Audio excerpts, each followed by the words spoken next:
Yo, yo, yo, yo, dari tanah paling barat, suara kami tak pernah pada Aceh. Masih luka, masih bertanya. Di Aceh masih ada luka, tertutup senyum tapi dalamnya merana.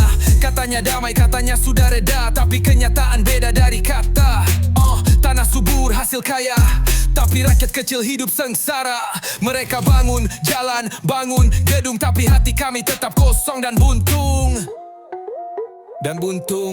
Laut luas tapi nelayan tenggelam. Hutan hijau kini tinggal kenangan kelam. Anak muda keluar cari makan, karena di rumah cuma janji dan harapan.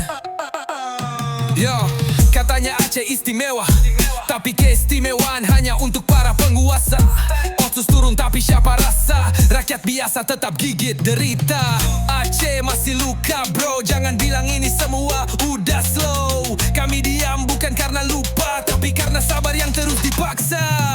Pemimpin datang bawa pidato, tapi lupa siapa yang dulu jadi peluru. Pejuang dibayar dengan ucapan, tapi tanah dijual dengan tanda tangan. Kami tahu siapa yang main dua sisi, ngaku pejuang tapi peluk kursi. Kami bukan bodoh, kami hafal cerita dari zaman konflik sampai meja-meja elit Jakarta.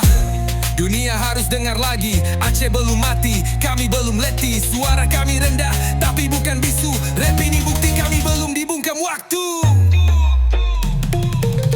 Aceh masih luka bro, jangan bilang ini semua udah slow. Kami diam bukan karena lupa, tapi karena sabar yang terus dipaksa. Dan bila fajar datang menyala, semoga Aceh tak lagi cuma cerita, tapi bangkit tegak dan punya kuasa untuk bicara dengan kepala bukan rasa.